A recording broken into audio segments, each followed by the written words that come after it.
Chapter 1172. Joshua shook his head and said, "It's not me. I really want to request to go with you, but I know that with my abilities as a first-level beast, I will only be a burden. So, I will not trouble the great messenger. I will stay in Saint Nazaire as the witch doctor when you and Sir Leah are not around to guard your tribe and wait for your return." Gu Mengmeng thought that there were many places she had to visit in a year. With Hada and Jiaoyu in Sauter, she had to visit her 2 sons and Sandy every year. Zacharias had Qi Xian and Canwu, so she had to take some time out every year to visit them and Natalie. As the saintess of the Snake King Valley, even if she did not have to return every year, she had to go back occasionally to show her face and let everyone know that she was still alive and remembered the Snake King Valley. This was to deter people from sneaking into the Snake King Valley during the winter to plot against them. Therefore, based on this calculation, there was not much time that she could stay in Saint Nazaire in a year. There were 16 valued females in Saint Nazaire and now there were 8 more cubs. They really needed a witch doctor. But, could anyone who had ties with Cole be trusted? "Alright, from today onwards, you are the witch doctor of Saint Nazaire." Leah hugged Gu Mengmeng's shoulders and agreed readily. Leah. Gu Mengmeng frowned. She did not blame him for making the decision on his own, but she did not trust the person Cole had sent over. Leah hooked Gu Mengmeng's little chin and smiled as if he was asking for her affection. "With someone holding the title of Saint Nazaire's witch doctor, I can be free and focus on taking care of you. Isn't that good? My queen." But Gu Mengmeng's heart itched. She could never be immune to Li's teasing. Leah pecked her lips lightly and said, "This fellow wants to cross the Milky Way to come to your side. He will not do something so foolish as to drown himself halfway. If he really does it, don't worry, Elvis and I have ways to make him beg for death." Gu Mengmeng thought to herself, if Cole really made use of Joshua to bring disaster to Saint Nazaire, not to mention torturing Joshua, even torturing Cole would be useless. As if he had seen through Gu Mengmeng's thoughts, Leah gently bit her left earlobe and said, "In the past, in order to compete with Cole, I placed great importance on Saint Nazaire. Because of this, I almost lost you. But now, Saint Nazaire is nothing in my eyes. Do you think Cole still has the interest to destroy a tribe that I don't even care about?" Gu Mengmeng thought about it. If there was no goalkeeper, would there still be the desire to shoot? He chuckled and said, "I understand. I'll listen to you." "Good girl," Leah praised Gu Mengmeng's forehead, before whispering into her ear, "From today onwards, I'm no longer the witch doctor of Saint Nazaire, but the 9th Highness who belongs to you alone." Leah nodded. Gu Mengmeng chuckled. She wrapped her arms around Li's neck and kissed his face. "Long live your highness." The 2 of them looked at each other and smiled. Leah said, "So sensible." Gu Mengmeng poked Li's chest before returning to her original position. She kept her playful smile and looked back at Joshua. "Witch doctor, can you tell me now? Who is the person who can lead the way?" Chapter 1173. Her smile was like a flower and her watery face attracted his attention, making him even more determined to cross the Milky Way. He was so engrossed in his thoughts that when he heard Gu Mengmeng calling him, he was dazed for a moment. After being stunned for a moment, he finally regained his senses and answered, "Oriton." "Oriton?" Gu Mengmeng was surprised by this answer. That foodie could not see anything else other than food. Elvis and Leah were also familiar with him. If he was not someone they could trust, Elvis and Leah would never allow him to hang around Gu Mengmeng, not to mention letting him become the messenger's guard. Initially, Elvis had his eyes on Oriton because he had no worries and no weaknesses. Cole or anyone else would not be able to threaten him with Gu Mengmeng's methods. If Cole could pull Oriton over to his side, unless Cole was good at cooking and could cook better food than Leah. But this possibility was almost zero, because Gu Mengmeng clearly knew that Cole still maintained his habit of eating raw meat to prevent the wildness in him from degenerating. He did not cook at all. Could it be a plan to sow discord between them? Was he trying to plot against everyone around Gu Mengmeng until they were all disloyal? Gu Mengmeng squinted her eyes, as if she was scrutinizing Joshua. Joshua clenched his fists and continued, there's a Fedatan city in the Mecca desert. The city master there, Bayan, is the guardian of the heart of the desert. And Oriton was born in that Fedatan city. Cole told you all these too? Gu Mengmeng asked. Joshua nodded his head honestly, not daring to hide anything. Is there anything else? Gu Mengmeng asked nonchalantly.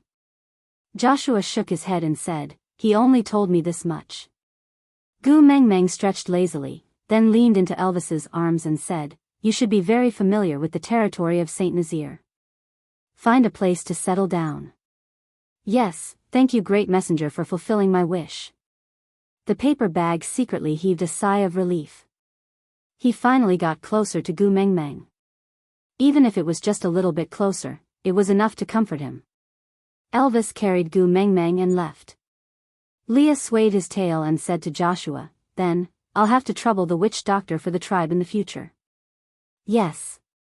Joshua was very respectful towards Leah. One reason was because he was Gu Mengmeng's most favored partner. If he wanted to become Gu Mengmeng's partner in the future, it would not be wrong to build a good relationship with this Sir Leah. Secondly, Leah did have outstanding knowledge and abilities in the field of witch doctors. As a witch doctor as well, Joshua naturally respected him. Leah could not be bothered to stand on ceremony with Joshua. He wagged his tail and chased after Gu Mengmeng seductively. They chatted and laughed as they returned to their cave. After returning to the cave, Gu Mengmeng looked at Elvis and asked, hubby, you have been silent the entire way, what's wrong? Is there something on your mind? Elvis frowned and nodded. Then, he looked at Leah with a deep gaze. Gu Mengmeng chuckled. Why? He's been acting like a drunkard for the whole winter. Are you not used to it when he suddenly stops? Chapter 1174. Gu Mengmeng smiled and wrapped her arms around Elvis's neck. What, do you want to collectively retire? Elvis sighed softly and hugged Gu Mengmeng's waist. I just want to be like him, to only keep this identity and nothing else. Gu Mengmeng leaned against Elvis's chest. Let's take it slow. If I change the witch doctor and tribe leader at the same time, others will think that I am abandoning Saint Nazir. I don't care what others think. Elvis caressed Gu Mengmeng's hair. Gu Mengmeng replied, I know, but Saint Nazir was founded by you and Elvis after all. I still hope that my messenger's tribe is Saint Nazir and not Sauter. Elvis did not insist and only replied with one word. After successfully appeasing Elvis, Gu Mengmeng then turned to look at Leah. There is one more thing that I have been keeping in my heart for the entire afternoon. Lee's lips curled. Maya's stomach? Gu Mengmeng nodded. You smelled it too, right? The smell on her body. It's coal. Leah continued Gu Mengmeng's sentence. Elvis sneered and said, Cole is quite daring to come to Saint Nazir to spend the winter. Gu Mengmeng stroked Lee's tail. It's dark under the lights. The more dangerous a place is, the safer it is. No matter how many enemies he has, who would have thought that he would be so daring to openly move into Saint Nazir, especially when all three of us are in Saint Nazir. Yeah, not only did he stay, he even impregnated Maya, he is really capable. Lee's words were obviously sarcastic. Gu Mengmeng thought for a while. Could it be because the 16 valued females made things difficult for Maya before winter, so Cole is using this method to ensure Maya's safety? Leah chuckled. Do you think Cole is someone who would worry for others? Moreover, Maya does not have a snow fox among her partners. This little cub will be exposed the moment it is born, unless he did not want this little cub to be born at all. Gu Mengmeng frowned. It can't be. Even a vicious tiger will not eat its cubs. Leah looked at Elvis meaningfully but did not say a word. Gu Mengmeng's heart skipped a beat. That's right, wasn't it their biological father who tortured Elvis and his brothers back then? The theory that even a vicious tiger would not eat its cubs did not seem to work in the beast world. Alright, since Maya is one of his people, it's not up to us to worry about her life or death. Xiao Meng has been tired for the whole day. Boil some water for her to bathe and let her rest early. Elvis himself felt that his parentage was no longer a big deal. No matter how deeply he was hurt in the past, it had already become an old scar. Although it was a little ugly, it no longer hurt. But every time Gu Mengmeng mentioned this, she would feel upset. So Elvis also started to avoid this topic on purpose, unwilling to make Gu Mengmeng upset. Leah pulled back his tail from Gu Mengmeng's arms and waved it. "All right, I'll go and boil the water. Then let her play with your tail for a while. She won't feel comfortable if she doesn't have something furry in her arms." Elvis ignored Leah and just placed his large tail into Gu Mengmeng's arms. Gu Mengmeng was fearless. She held it in her arms and stroked it to her heart's content. "So, you intend to find the heart of the desert first?" Elvis asked. Chapter 1175. I have no objections, I will listen to you. Gu Mengmeng chuckled in Elvis's arms. "We definitely cannot bring little shit along when we go to the Mecca Desert, huh? I don't know how he is going to mess with me." Elvis played with Gu Mengmeng's little hand. "Why don't I fight with him the moment he arrives? We can leave after he is satisfied. Then he won't mess around anymore." Gu Mengmeng shook her head. "I don't think so. Based on Wabiai's ability to take a beating, only Elvis could give him a good thrashing.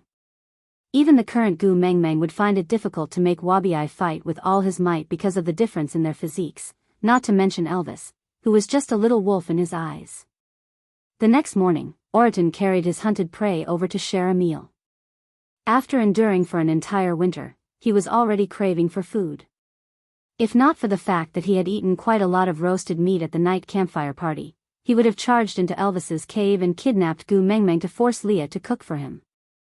Leah took the ingredients Oriton brought over and started preparing to cook. Meanwhile, Gu Mengmeng called Oriton, who was circling the pot, over. Based on the premise that Leah would definitely cut off his meals if Gu Mengmeng did not agree and that he could not defeat Gu Mengmeng's family of 3, Oriton obediently sat diagonally across from Gu Mengmeng with a poker face. His eyes were constantly attracted by the huge stone pot beside Lee's hand, but he tried his best to sit upright and expressionless. "How much do you know about the Mecca Desert?" Gu Mengmeng went straight to the point. Oriton was clearly taken aback. His face was expressionless and he did not even frown. However, Gu Mengmeng noticed that his pupils dilated in that instant. After pausing for about 5 seconds, Oriton finally replied. "I was born there and am quite familiar with it." "What about Bayan? Do you know him?" Gu Mengmeng continued asking. Oriton nodded. After thinking for a while, he shook his head. "Everyone in the Mecca Desert knows about Bayan, but no one has seen him before. He is more like a legendary character." "What do you mean?" Gu Mengmeng pressed. Oriton glanced at Lee's pot. The meat had just been placed in the pot and would need some time before it could be eaten. This period of time should be sufficient for him to tell Gu Mengmeng stories. With that thought, Oriton retracted his gaze from Lee's pot and focused on Gu Mengmeng. He said, "Bayan was one of the partners of the previous messenger of the beast deity, but for some unknown reason, he was abandoned and became a stray beast. This was something that happened more than 1,000 years ago. It was said that he was still alive, but no one had seen him.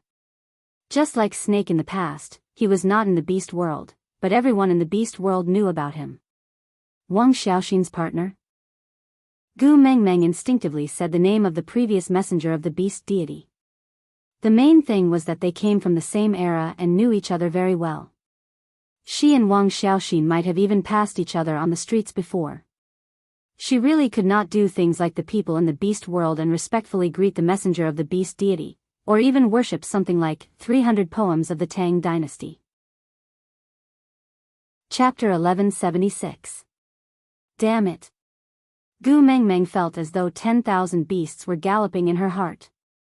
If it was said that Sandy and Liana were females in the beast world and were used to keeping a cub as a partner, then Wang Xiaoxin was a real modern person and she was highly educated. How could she do something so immoral? Gu Mengmeng felt that she could not face Snake anymore. If she had known earlier, she would not have told Snake, "Your mother is a joker," back at the Snake King Valley. She should have said, your mother is a pervert, do you know that?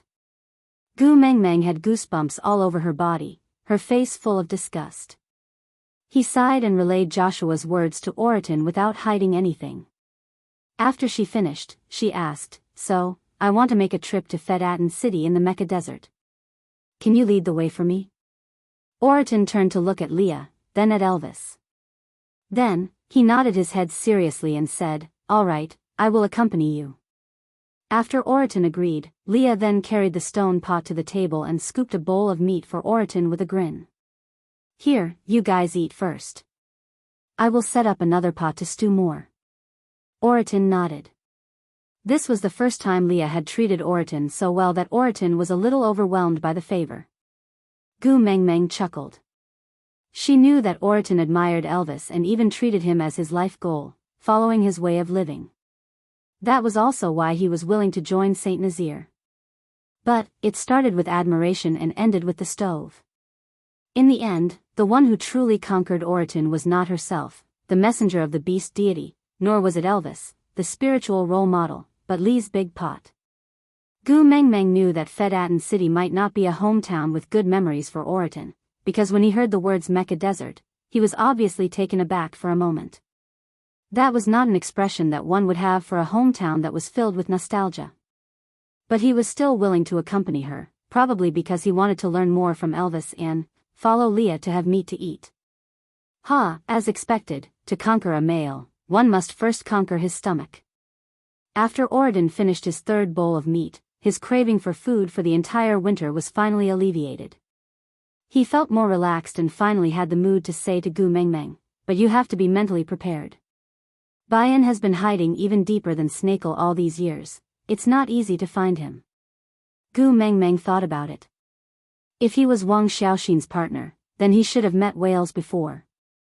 Then, having inherited the memories from Snake, she should have some impression of Bayan. But, why was there no impression at all? That was strange, unless Wang Xiaoxin had abandoned Higan before she mated with whales. Otherwise, it would have been impossible for her to have no impression of him. However, Gu Mengmeng had no interest in guessing the emotional entanglements from 1,000 years ago.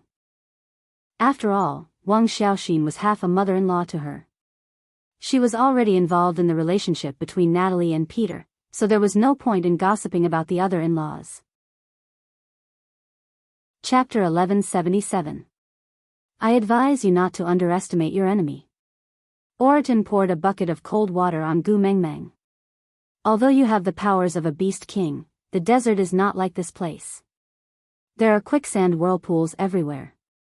If you miss your step, you may be buried in the sand and not even your bones will be left. Meanwhile, the scorpion can move freely under the sea of sand. So even if you have the powers of a beast king, you may not be able to take advantage of that 1,000-year-old monster. Damn it, one really could not compare one's age in this beast world. How could they be thousands of years old at the drop of a hat? Despite her complaints, Gu Mengmeng still nodded. All right, I understand. Gu Mengmeng's appetite was limited. Elvis and Leah were counting on Oriton to lead the way for Gu Mengmeng, so they naturally would not snatch his food. So other than the small bowl that Gu Mengmeng ate, the rest of the food in the two pots went into Oriton's stomach. Oriton suddenly felt that it was not a big deal to return to that place. As long as there was meat to eat, it did not matter where he went. After breakfast, Elvis carried Gu Mengmeng to the empty ground beside the cave to bask in the sun. Gu Mengmeng leaned lazily in his arms, squinting her eyes like a coquettish kitten. Why don't you meet the beast deity before Wabi-I arrives? On one hand, you can ask about the heart of the desert. On the other hand, you can meet that person in advance, so that Wabi-I won't pester you endlessly. Gu Mengmeng considered Elvis's suggestion and felt that it was very reasonable. Because of Oakley's matter, she received fatherly care and warmth from the beast deity when her heart was heavy. She should not only look for the beast deity when she needed it, but she did not know why it had developed into a situation where she would not go to the beast deity for no reason. It seemed like she would only return home to show filial piety to her parents when she needed to collect money. Gu Mengmeng laughed softly and shook her head slowly. What are you laughing at? Elvis curled his lips and asked softly. Gu Mengmeng replied, I was reprimanded by my father the last time I went back. Beast deity. Elvis frowned. Another opponent he could not defeat or even defeat. He clearly knew that Xiao Meng had been wronged, but he did not even know how to find her to vent her anger. A deep sense of helplessness washed over him. Elvis hugged Gu Mengmeng and kissed her. Sorry, you have been wronged. Gu Mengmeng smiled and shook her head. What's so bad about being scolded by my own father? There is a saying where we come from that goes, a dutiful son is born under the rod, spare the rod and spoil the child, and a loving mother spoils the child. My father only said a few words, and that was already considered polite. I used to have a classmate who accepted a confession from a boy in her class in her second year of high school. When her mother found out, she rushed to the school and slapped the boy in front of the whole class. She pulled the boy by his hair and brought him to the principal's office to transfer to another school. That night, she left our city. She changed her phone number and all her contact methods. It was as if she had vanished from the face of the earth. That male didn't resist? Once again, Elvis felt that the males in that world were so useless. Chapter 1178. To Elvis, he could never understand what the males in that world were thinking. Since he did not like females, why would he go and provoke them? If he liked them, why would he bear to let her suffer like that? Sighing, Elvis didn't continue asking about Gu Mengmeng's classmate. He just hugged and kissed Gu Mengmeng. Then why didn't you tell me that you were reprimanded by the beast deity? Gu Mengmeng chuckled. Because father did not reprimand me too harshly. I just acted cute and got away with it. Why did I come back to complain about it when it was not painful? Tell me, what did the beast deity say about you? His precious baby, whom he could not bear to say a harsh word about, was scolded by others. Even if it was the beast deity, Elvis could not tolerate it. Although he could not do anything to the beast deity now, wouldn't he still die one day? When he died, he would return to the beast deity's embrace. By then, haha. Gu Mengmeng didn't know what Elvis was thinking. She repeated what the beast deity had said the other day about her being a daughter who had been married off. She had forgotten about her father after getting a husband. Although it was not serious, Elvis still kissed Gu Mengmeng with heartache. Can you negotiate with the beast deity to let me follow you the next time you meet him? If he is unhappy with you, he can vent it on me. I will let him hit and scold me as he pleases, all right? How can we be together when we are dreaming? Gu Mengmeng didn't know whether to laugh or cry. My father is a deity after all. He won't abuse me. Don't worry. Elvis didn't say anything. He just sighed. His heart was in his throat the moment Gu Mengmeng went to see the beast deity. Gu Mengmeng knew what Elvis was worried about. She caressed his face with her little hands. I will ask my father when I go over. If there is a way, I will bring you and Leah back to be his live-in son-in-law. All right, all right. Elvis placed his forehead gently on Gu Mengmeng's. He was full of indulgence. Leah came to Gu Mengmeng's side after greeting Oriton. He asked lazily, what do you plan to do with the one in Maya's stomach? That's right, the way to deal with that stomach had to be decided as soon as possible so that Leah could make the necessary arrangements. Even though he was Cole's son, no matter how bad his parents were, the little boy who was not even the size of a soybean was innocent. Even the triads knew that one's wife and children should not be implicated. There was no reason for Gu Mengmeng to not tolerate Cole and Maya's children just because she hated them.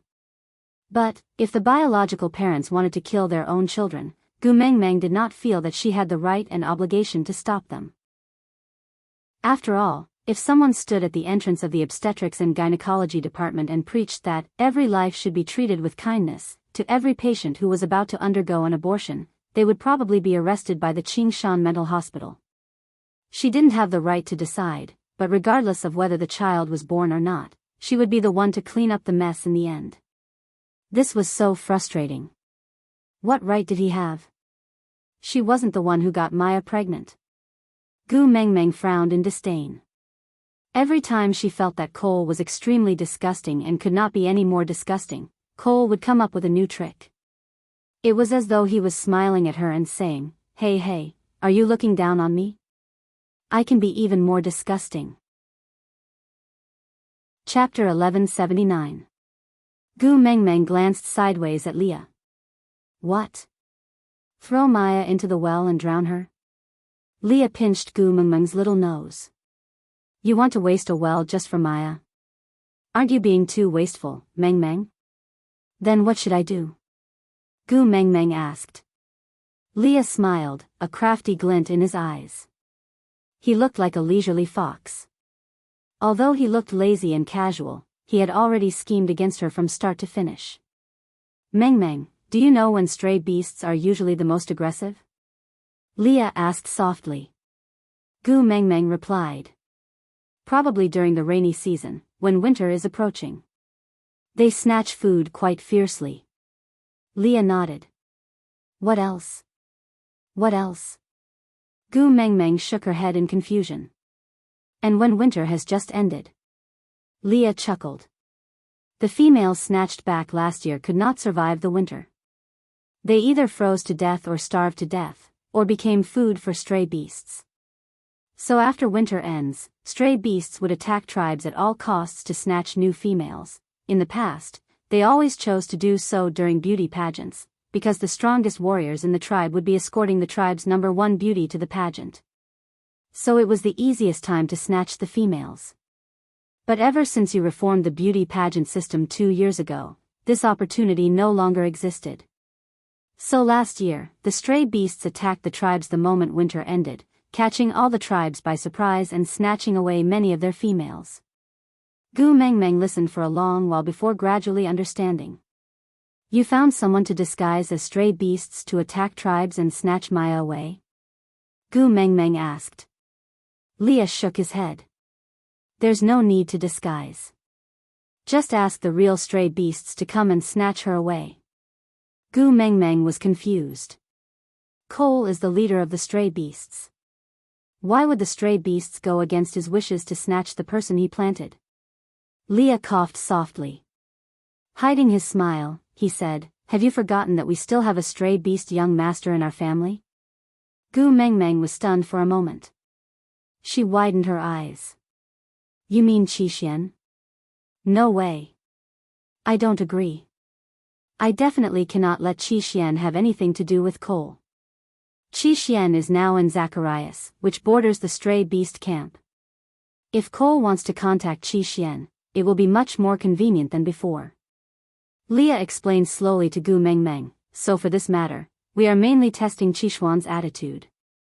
If Qi is willing to help, it means that he is no longer under Cole's control. It's just that a bewitching spell cannot be undone for now and we cannot kill Cole. But if he is still on Cole's side, then we don't have to look for the heart of the desert anymore. We can set off for Zacharias immediately. Even if we have to tie him up, I will help you to tie your son up and not let Cole touch a single strand of his wolf hair. This. Gu Mengmeng was still very hesitant. Humans were always so contradictory. She wanted to know the outcome but was also afraid to know the outcome. Gu Mengmeng could still clearly remember the look of despair in Qishuan's eyes when she had cast a bewitching spell on him to make him forget Cole. She really didn't want Qi to look at her like that ever again. I think Li's arrangement is right, Elvis agreed. Gu Mengmeng bit her lower lip. 2-1, they had won. Alright, but we must not let Qi get hurt because of this. Gu Mengmeng added. Chapter 1180. Gu Mengmeng sent an eagle owl to Zacharias to deliver the letter. This round trip would take 2 to 3 days. So Gu Mengmeng followed Elvis's instructions and made use of this time to look for the beast deity. By the time she woke up, Wabi should have arrived and the eagle owl she had sent to deliver the news should have also returned. This way, she could first settle Maya's matters before deciding whether to go to the Moda Mountains or the Mecca Desert first. Elvis placed Gu Mengmeng in the cave. Leah would change the beast skin on her bed 3 times a day, so when she went to bed in the morning, afternoon and night, the bed's skin would always have the smell of sunlight and a warm touch. Holding Gu Mengmeng's hand gently, Elvis kissed her forehead and said, You must remember to ask if you can bring me along. Gu Mengmeng nodded and slowly closed her eyes. Layers of white fog blurred her vision, but Gu Mengmeng no longer felt uneasy and at a loss. Indeed, the beast deity was standing in the depths of the clouds, waiting for her anxiously. Gu Mengmeng smiled sweetly and pounced into the beast deity's arms.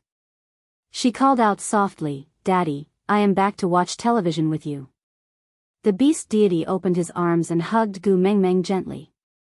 Then, he patted Gu Mengmeng's head twice and said, "Good girl, welcome back." Gu Mengmeng held onto the beast deity's arm and looked up with a smile. "Daddy, can I bring my hubby back next time?" The beast deity was still smiling. With the kind of benevolence unique to deities, he nodded and said, "You can come here when your abilities reach the level of a beast king." Gu Mengmeng nodded and understood a little. She had met the beast deity for the first time after inheriting Snake's abilities. Snake was the only old friend she had seen here. The beast deity led Gu Mengmeng to sit on a wooden chair. Then, he patted Gu Mengmeng's little hand and said, "But, won't that little wolf go crazy when he watches television? What if there's some mosaic content?" Gu Mengmeng face-bombed. This was a serious problem. Elvis had a serious knot in his heart towards Snake. The last word Snake said to Elvis was so weak, and this word was like a nightmare in Elvis's heart. Whenever Gu Mengmeng made a slight mistake, he would recall Snake's words and expression at that time, and then he would blame himself endlessly. Even in his dreams, he wanted to defeat Snake to break this curse and prove that he was not weak and could protect Gu Mengmeng. So, if Elvis were to see the contents of the television series, would he directly rush into the screen to compete with Snake? She had a premonition that Elvis would be even more excited when he saw Snake than when Wabi saw Snake. But, Gu Mengmeng laughed softly. It seemed like she had to put love of the sky aside for now. Ling Spirit, Elvis Snake, Mo Clan Stone How, Dragon, Deity How, Shenlong, he said, "Moo." With this understanding, Gu Mengmeng felt that at least she had a clear sense of direction and did not need to be so conflicted anymore. She wrapped her arms around the beast deity's arm and asked, "I remember that the previous episode was about them sharing the same bed. Are you sure there won't be any scenes that need to be censored? This is a pure idol drama after all." The beast deity nodded solemnly and said, "Don't worry, I've seen the trailer. There's no need to censor anything." Gu Mengmeng smiled and gestured to the beast deity to start acting. Chapter 1181. The beast deity waved his hand and the familiar screen appeared in front of Gu Mengmeng. The morning sunlight shone through the bright glass into the room. On the king-sized bed, Elvis was hugging Gu Mengmeng. His arm rested under her neck, then bent toward her, leaning over her shoulder. Snake could not sleep at all that night. This was the first time he was hugging Gu Mengmeng to sleep and he could not suppress the excitement from night till dawn. In the beast world, because his body was too cold, he had to expose himself to the sunlight to let his body burn in pain before he could hold her in his arms for a short period of warmth. But now, his body was as warm as hers. He could finally hold her in his arms without worrying that his coldness would make her feel uncomfortable. The corners of Snake's lips curled into a beautiful arc. He could not suppress the curve of his lips. Ever since this little thing returned to his side, Snake realized that the corners of his lips had gone out of his control. Regardless of whether it was going up or down, it was all due to Gu Mengmeng's actions. Another part of his body belonged to her. It felt so good. He raised his right hand gently to block the sunlight that landed on Gu Mengmeng's eyes. Seeing that her little face looked transparent under the morning sunlight, Snake's eyes were filled with unconcealable adoration and tenderness. Gu Mengmeng let out a soft sound. This was the prelude to waking up. Snake put down his hand gently and pinched Gu Mengmeng's face. He then leaned over and kissed her eyes. "Darling, time to wake up." Gu Mengmeng was still drowsy and her mind was not very clear. She replied in a daze, "Good morning." After saying that, she was stunned for 2 seconds.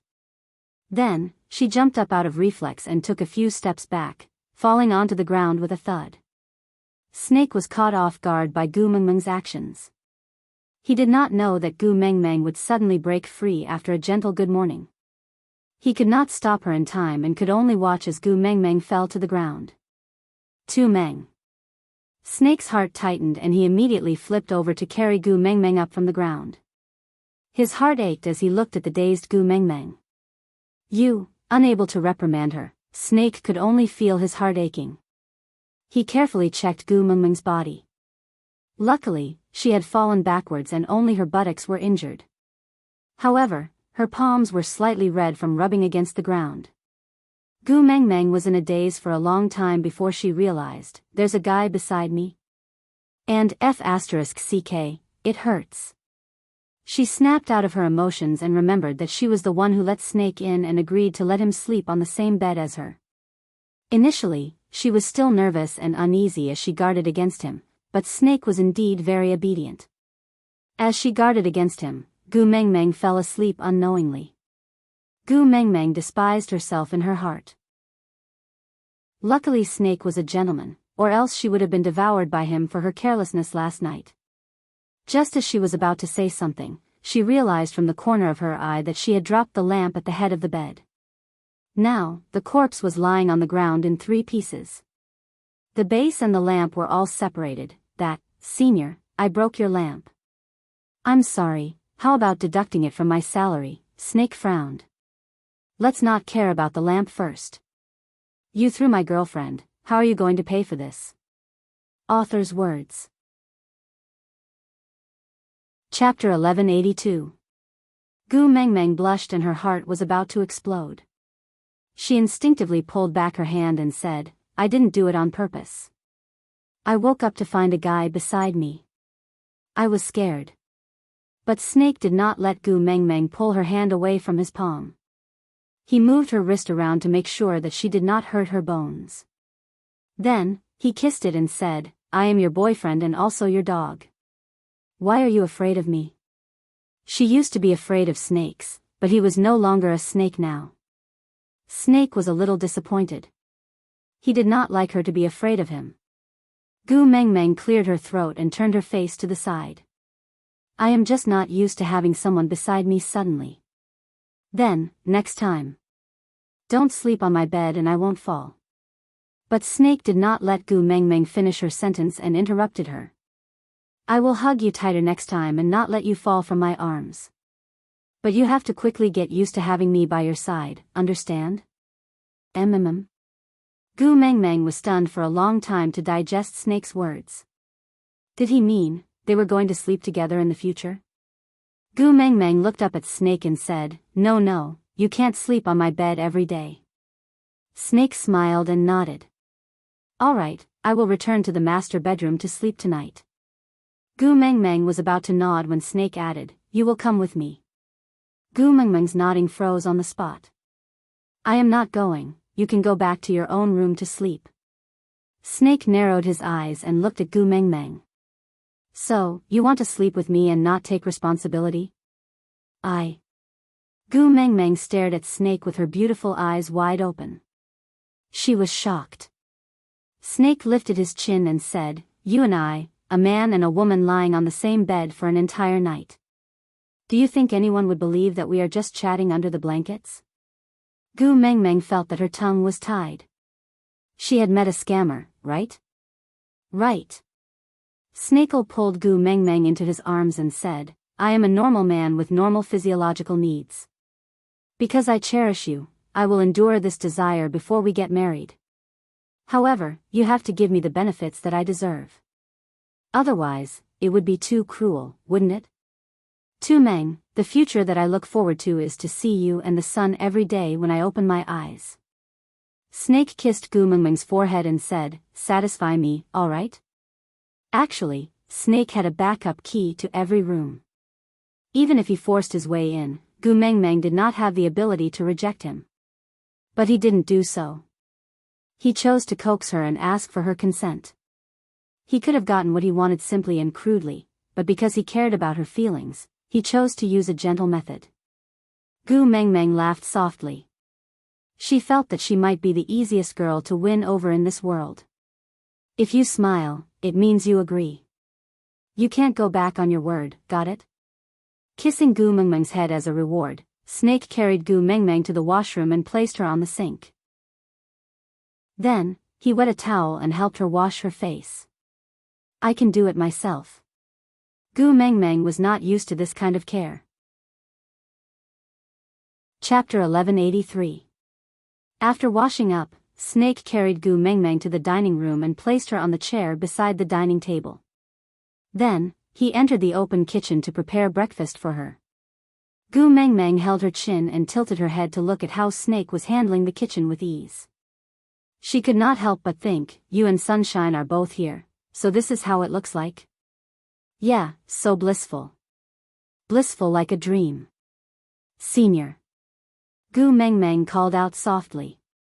Snake looked up and his gaze landed accurately on Gu Mengmeng's face. He smiled and asked, "MMM?" Gu Mengmeng smiled and said, "Dating you is too blissful, I feel like I don't have to do anything." When she signed that contract, Gu Mengmeng still felt that she had signed a contract to sell her body and would be exploited like a servant. But Gu Mengmeng did not dare to say anything. Snake was even happier because of Gu Mengmeng's words. He said, "Marrying me is even more blissful. After marriage, you just have to be responsible for being as beautiful as a flower." What about you? Responsible for earning money to support the family? Gu Mengmeng blurted out. Snake chuckled. From yesterday till now, he had mentioned marriage from time to time. His motive was to instill in Gu Mengmeng's mind that marrying him was a matter of course. Obviously, he had succeeded. Gu Mengmeng herself did not realize that she had silently agreed to marry him in her heart. No. Snake said softly. He placed an exquisite Western dish in front of Gu Mengmeng. He leaned against the table and whispered into Gu Mengmeng's ear, "I am in charge of arranging the flowers." Pfft. Gu Mengmeng choked on her own saliva. She stared at Snake with her beautiful eyes. Male god, you have to maintain your image as an ascetic. He was like an ice mountain that could not be reached. All the famous beauties in the school had sent him love letters but were all ignored. The school hunk, who was said to like men, actually spoke dirty words. What happened to being a high mountain flower that was above the common people? Snake loved Gu Mengmeng's adorable look. He wiped away the saliva on her lips from her coughing and said innocently, "I endured it when I was in a relationship. There's no reason for me to endure it after marriage, right? I'm not a teenage mutant ninja turtle." Gu Mengmeng was tickled by Snakel. His straight face talking nonsense was really too out of place. It was definitely a cute contrast. Hurry up and eat. We still have to go to the company today. Gu Mengmeng lowered her head, not daring to make eye contact with Snake, afraid that he would say something shameless again. Snake stopped teasing her. After all, it was not good to choke while eating. So Snake sat on Gu Mengmeng's left side and stretched out his right hand with his palm facing upwards. Tu Meng. Gu Mengmeng glanced sideways at him. Seeing him retract his fingers, she understood what he meant and automatically placed her hand in his palm. Then, she watched as he used his left hand to eat in satisfaction. He was really, his left hand wrote, his left hand ate, and his left hand did everything.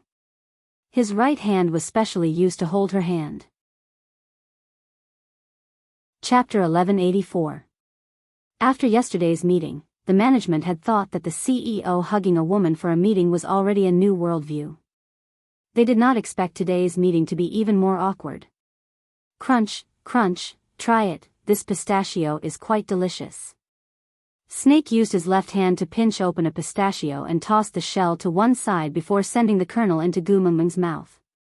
Gu Mengmeng felt that she was about to be burned by the stares of the management, but Snake did not feel it at all. He looked at Gu Mengmeng expectantly and asked, "Do you like it?" Gu Mengmeng nodded and Snake took another one and started peeling it. Gu Mengmeng took the pistachio from Snake's hand and said, "Focus on the meeting, I will peel it myself." Snake narrowed his eyes. He did not like Gu Mengmeng rejecting him. He liked to peel the fruit for her. Gu Mengmeng knew what this master was thinking about again. She smiled in an ingratiating manner and said, "Focus on the meeting." The earlier it ends, the earlier we can go home. I will peel it myself, mmm. Go home earlier, these 4 words pleased Snake. Snake nodded his head reluctantly. The moment his gaze shifted away from Gu Mengmeng's face, it turned cold and sinister. He looked at the director who was giving his report without a single hair out of place. Then, his left hand tapped lightly on the keyboard. He was decisive and did not hesitate at all. His judgment was shockingly accurate. As a result, the situation became awkward. Other than the rustling sounds of flipping through documents, Elvis's typing on the keyboard, and the crunch sounds of Gu Mengmeng peeling pistachios, Gu Mengmeng felt like she was about to break down. She had thought that eating 2 would be enough, but the moment she stopped, Snake immediately turned around and asked, "Why aren't you eating? Are you tired from peeling? Let me do it." No, I just want to drink some water." Snake opened the bottle on the meeting table and handed it to Gu Mengmeng. His expression as he watched her drink the water was so sweet that it was scary. The management looked at each other. Was this idiot sitting at the head of the table smiling as he watched someone eat pistachios and drink water really their high and mighty CEO? Was he a sperm bank? Gu Mengmeng had a whole morning of happiness, while Snake, on the other hand, because Gu Mengmeng wanted to go home earlier, compressed the originally fast-paced problems into an even crazier manner, and finished them all in one morning. At noon, he did not want Gu Mengmeng to eat takeaway again, so he directly brought her home and personally made lunch for her. Gu Mengmeng felt that although her superior was her boyfriend, he should not be a leech, right? So she volunteered to wash the dishes, but Snake smiled and said, "Your beautiful hands are not suitable for work. But I can't just do nothing every day." Gu Mengmeng felt a little helpless and said, "It's a monthly salary of 4,500, I feel guilty taking it." Snake thought for a moment and chuckled. Then, he pulled Gu Mengmeng behind him and wrapped her arms around his waist. "Then you can hug me." Gu Mengmeng nodded. "Huh?" Gu Mengmeng was confused. Snake chuckled. "This is an important job that no one else can do besides you. In the future, when I wash the dishes, you can hug me from behind." Chapter 1185. In the afternoon, Snake hugged Gu Mengmeng and asked, "Let's go on a date, alright?" Gu Mengmeng chuckled at Snake. "Can you go out as you please?" Snake countered, "Why not?" Gu Mengmeng said, "Yeah, in the novels, when the CEO is too famous, he will be surrounded and blocked whenever he goes out." Snake pinched Gu Mengmeng's little nose and said, "There are very few people who know that I am the CEO of Monsieur, and among those who know, no one dares to announce my identity other than you." Therefore, his fame was probably only limited to the swimming competitions he had participated in over a year ago. Do you think there would be people chasing after a city-level swimming champion? Gu Mengmeng thought about it. So what if Snake was handsome? When she first found out that he was her senior in the same school, she only sighed and said, "Wow, there's a celebrity in the school." She never thought of chasing after him. But thinking of Snake's first practice after he reformed the basketball club, Gu Mengmeng felt that there were too many idiots in this world. Who knows, there might really be someone who squinted at his swimsuit photo. He did not know what she was thinking about, but seeing that she did not speak, he took it as a yes. So, he pulled her little hand and kissed it, asking, "Where do you want to go to play?" Gu Mengmeng shook her head and wanted to tell him to forget it and not to go out. But Snake understood that Gu Mengmeng did not have any particular place she wanted to go, so he said, "All right, I will arrange it." Gu Mengmeng, forget it. He was the CEO, so he had the final say. Snake chose a couple sportswear and changed into it before bringing Gu Mengmeng to the amusement park. Yes, without any surprises or suspense, Snake had reserved the entire place. Gu Mengmeng stood at the entrance of the amusement park and watched as the employees shouted out the welcoming slogan in unison. She was once again thrown into disarray, "Why don't we call a few friends over to play together?" Gu Mengmeng tried to test the waters. Elvis frowned, he wanted to be alone with Gu Mengmeng. But facing her expectant and nervous gaze, Snake sighed and compromised. He took out his phone and dialed Jean Jean Cheng's number. All club members, amusement park, 20 minutes. With that, he hung up. Gu Mengmeng stared at Snake, dumbfounded. Can he understand what you said? Snakel said, the time, the person, and the location are clear enough. Even if he's an idiot who didn't manage to score double digits in his Chinese exams, he should have the most basic understanding. Gu Mengmeng was speechless. If she was Zhang Jincheng, she would definitely not understand what Snakel was talking about. But he had already compressed his work to the maximum just to accompany her on a date. Gu Mengmeng did not want to spoil the atmosphere of a first date, so she could only smile and say, then can I also call a few friends over? Snake raised his eyebrows and said, you want to call your roommates? Gu Mengmeng nodded. Snake did not say a word. He just placed one hand on Gu Mengmeng's shoulder and gently pulled her into his arms. He kissed the top of her head as a silent agreement. Gu Mengmeng then took out her cell phone to pass to Bailan. Bailan, are you free? Do you want to come to the amusement park? I'll introduce my boyfriend to you. Chapter 1186. Gu Mengmeng smiled awkwardly. When she wanted to speak again, Bailan had already hung up.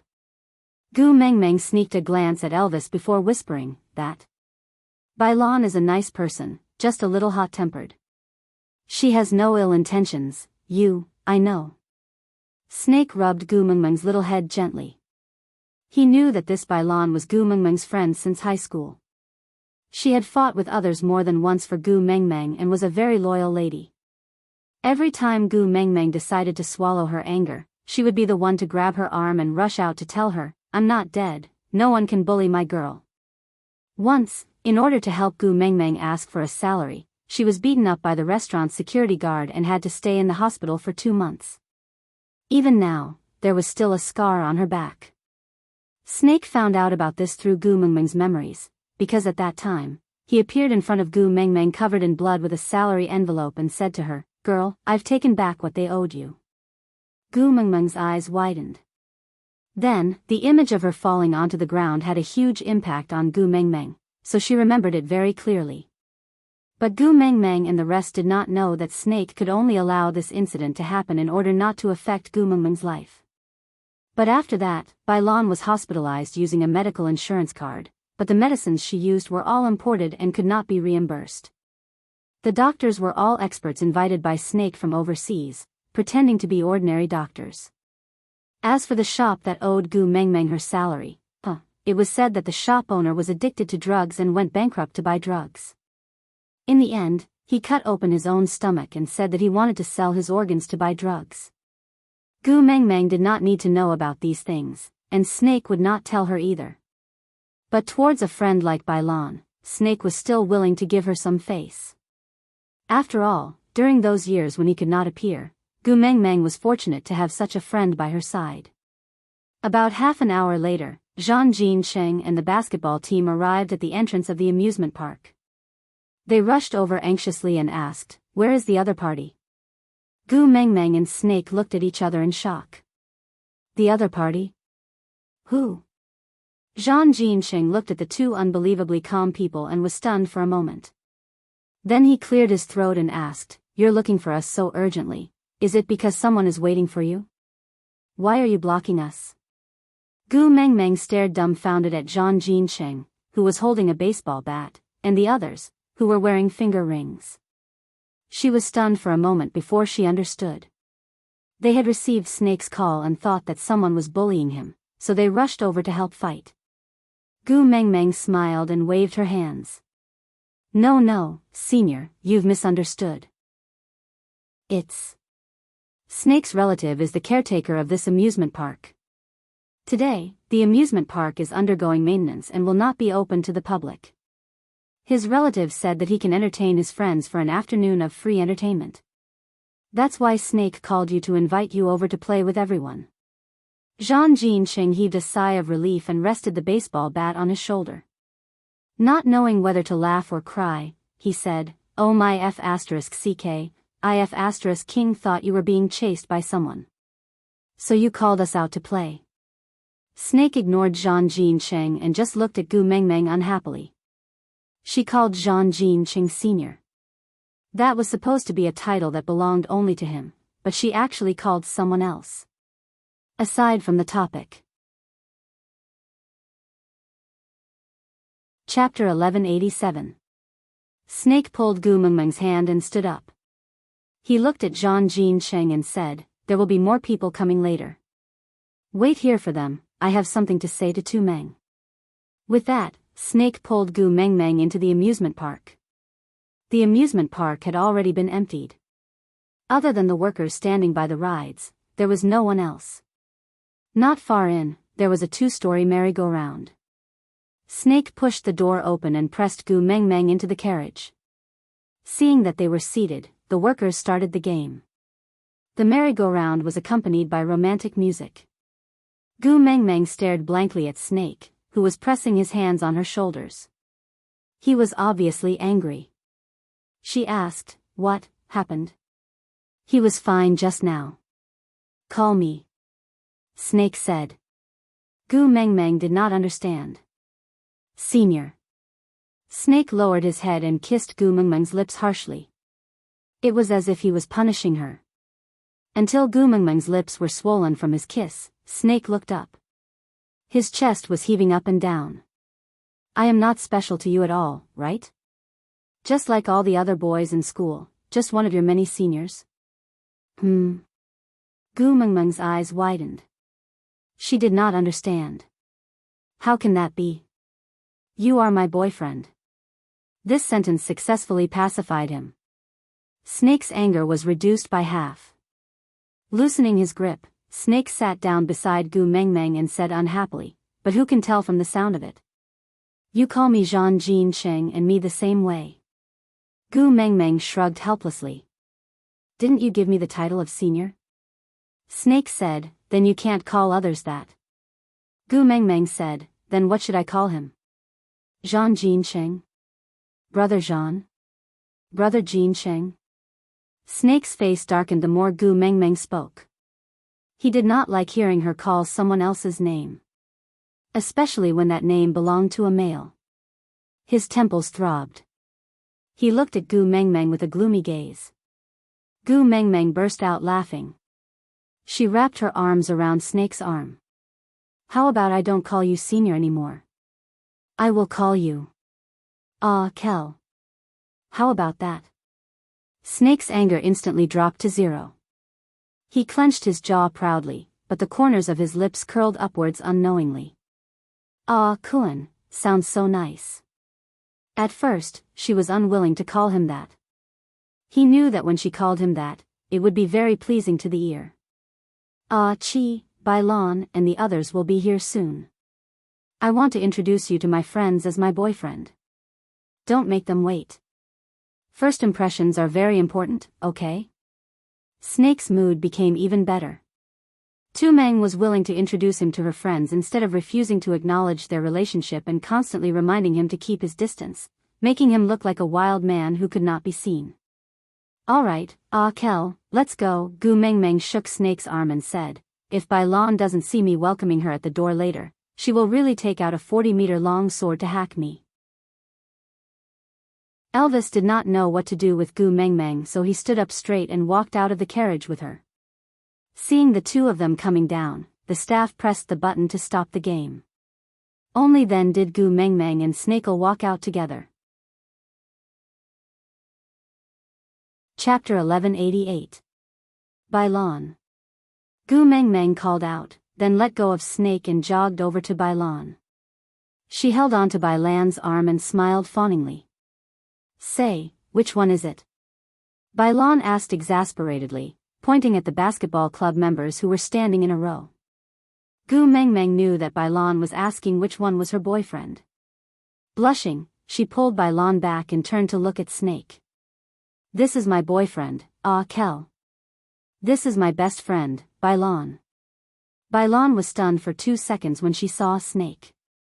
Then, she pulled Gu Mengmeng over. "Girl, this fellow has nothing but his face. Why did you fall for him?" The veins on Snake's forehead twitched.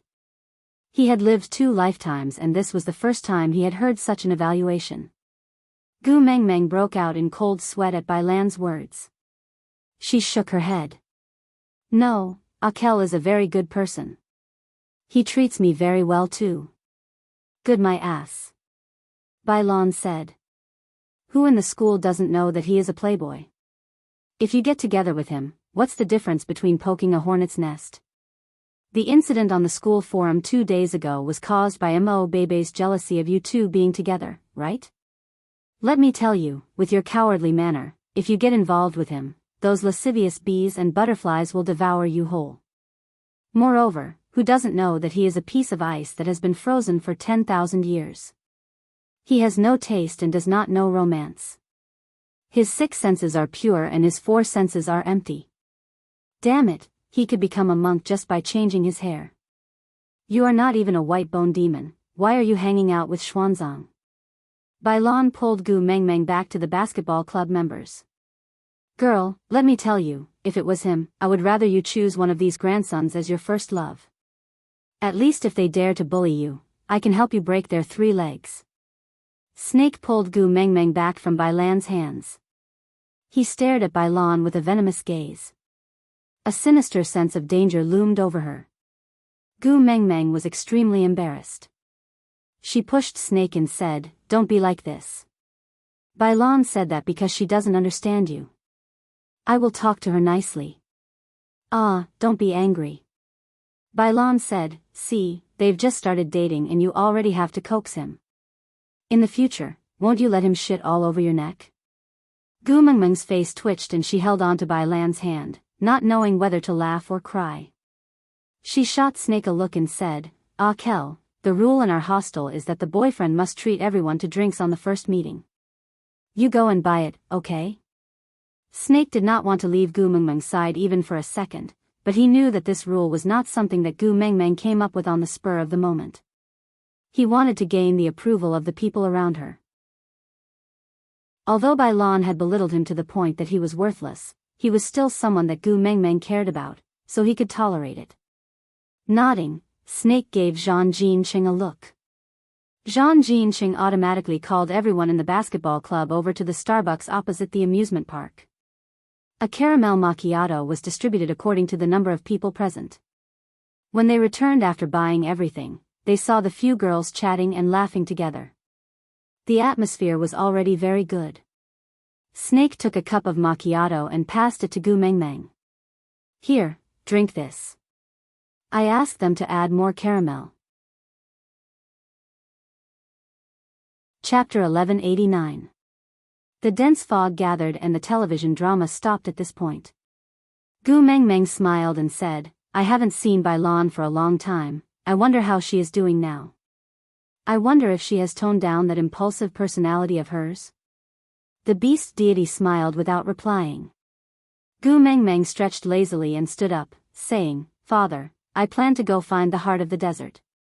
How much do you know about the legendary Baiyan? Can you reveal a little?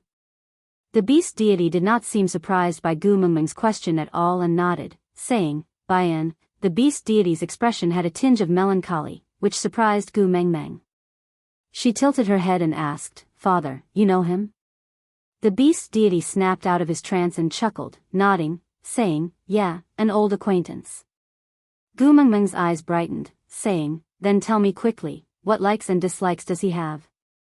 I heard that he is the guardian of the heart of the desert. I have to build a good relationship with him to obtain the heart of the desert. The beast deity thought about it and shook his head, saying, He is a very strange person, liking or disliking him all depends on first impressions. As long as he thinks that you are a good person at first glance, then even if you slaughter all the living beings in the world, he will still stand by your side and help you stir up a storm of blood in this world. If he thinks that you are a bad person at first glance, then even if you are the benevolent Guanyin who has descended to the mortal world to save the world, he will not give you a good look. So. Gu Mengmeng facepalmed speechlessly, saying, So he is a capricious uncle who judges others based on his own likes and dislikes. Uncle? The beast deity asked. Gu Mengmeng nodded and said matter-of-factly, You are my father and you are old acquaintances with him. He is one of Wang Xiaoxin's partners, although he was abandoned, but they are still ex-wife and ex-husband, right? Snake is Wang Xiaoxin's son, which means that Bian is his little father. No matter what, I have to call him uncle, right? The beast deity chuckled and nodded, rubbing Gu Mengmeng's head, saying, yeah, our daughter is so polite, good upbringing, good upbringing. Speechless, Gu Mengmeng looked at the heavens, saying, that means whether I can win this uncle's favor depends on luck? The beast deity thought about it, nodding, you can say that. Dad, what's your relationship with this uncle? If I use your face, will it increase the affinity? Gu Mengmeng asked. The beast deity was in a difficult position. I'm afraid the title of the beast deity's daughter is useless in the beast world only in front of him. Dad, you didn't pursue Wang Xiaoxin before, did you? Gu Mengmeng looked at the beast deity in shock. She did not wish for her stepmother to be like Wang Xiaoxin, a goddess who could not be understood by others. She was a psychopath. The beast god rubbed his nose and smiled faintly. I've never pursued Wang Xiaoxin, but I have something to do with her breaking up with Higan. So, you understand. Damn it. Gu Mengmeng felt as if she had been struck by lightning. She was crispy on the outside and tender on the inside. In the beast world, how much would the person who separated a husband and wife be hated? Gu Mengmeng did not even dare to think about it. This time, Gu Mengmeng felt that if she dared to admit that she was the daughter of the beast deity, Bian would tear her apart on the spot. Chapter 1190. The beast deity smiled awkwardly. He rubbed his nose. To get the love of the sky, you must first be able to fly. But you and your partner clearly do not possess this ability. Only vultures can bring you to the love of the sky. But the problem is that vultures usually do not appear in places you can reach. As for the spirit of the rocky cliffs, you have no idea at all, right? According to the rules, I cannot reveal anything you do not know, so... Gu Mengmeng face-bombed. So I can only find the heart of the desert now, right? The beast deity nodded. The good news is that Bian knows someone from the vulture tribe. If you can win his favor, he will at least have a way for you to meet them. Gu Mengmeng's eyes brightened. The vultures boast that they are closest to the sky and the beast deity. So they must be your diehard fans? I'll be able to use your face in front of the vulture race to increase my favorability, right? The beast deity did not know whether to laugh or cry at Gu Mengmeng's words. She really behaved like his own daughter, willful and mischievous in front of her parents. She did not even care about her words. The arrogant and haughty attitude she had when she was in the beast world was nowhere to be seen. She was just like a spoiled child, crying for her favorite toy in front of her parents. The beast deity rubbed Gu Mengmeng's little head. Sure. In front of the vulture tribe, go ahead and use your father's name to strut around. Tell them that if they dare to disobey my precious daughter, I will punish all the females in their tribe so that none of them will get pregnant for the next 5 years. Pfft. Gu Mengmeng burst out laughing. Father, you are abusing your power. Won't you be investigated by the Independent Commission Against Corruption? The beast deity poked Gu Mengmeng's little head. I only watch romance dramas. I don't watch Hong Kong police dramas.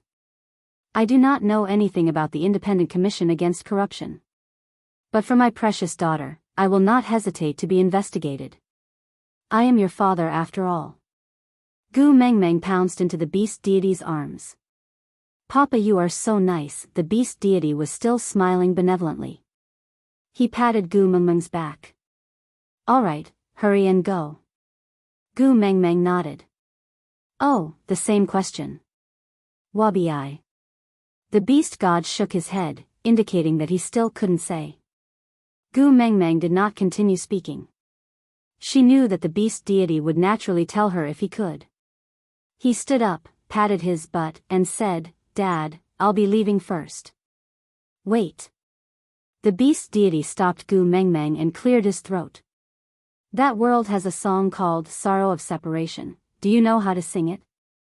Gu Mengmeng thought for a while and nodded. Yes, that song is quite popular. Dad, do you want to listen? can I sing for you? The beast deity shook his head. Next time, I'm afraid your little wolf is getting impatient. Gu Mengmeng nodded and hugged the beast deity. Then father, I will leave first. Lying on his back, he was in a weightless freefall. Gu Mengmeng felt that if the current her returned to the modern world, she should be able to play bungee jumping without fear. Opening her eyes, Gu Mengmeng was not in the cave. Instead, she was basking in the sun on the empty ground outside the cave.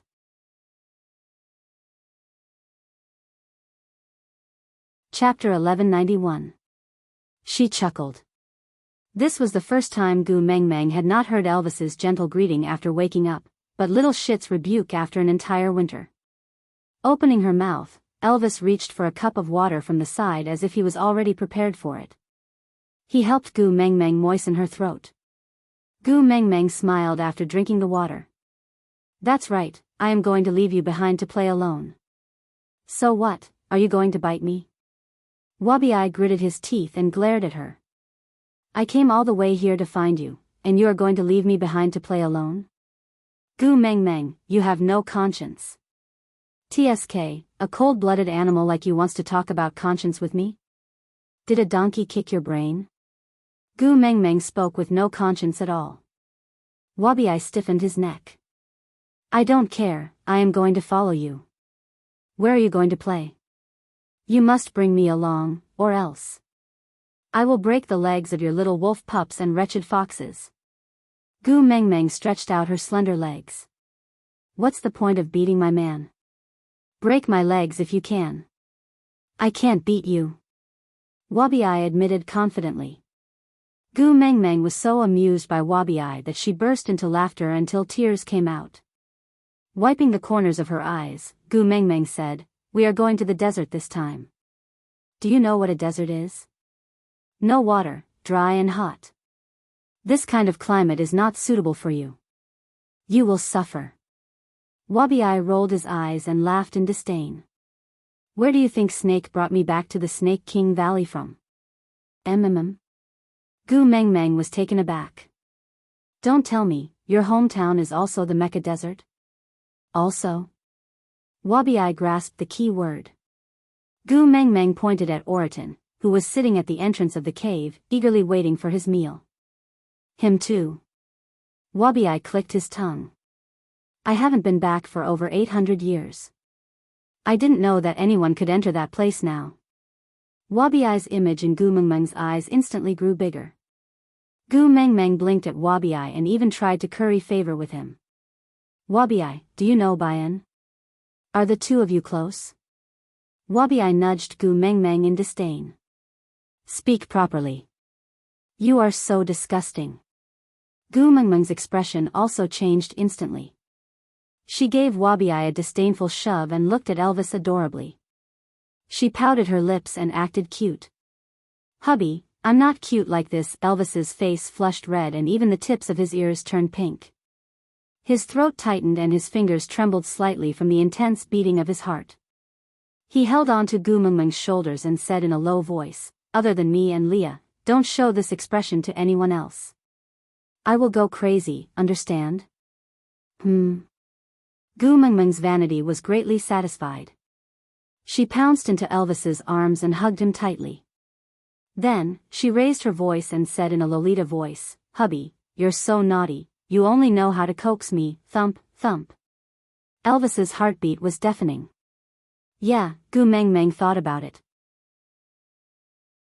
It seemed that after mating, she rarely acted cute in front of Elvis. Chapter 1192. Now that she thought about it, she had really let her guard down. If this was the modern world, wouldn't it be easy for her man to be snatched away? After all, after being married for 2 to 3 years, holding his wife's hand was like holding his left hand with his right hand. If she still couldn't maintain her image, those lascivious men outside would not be easy to deal with.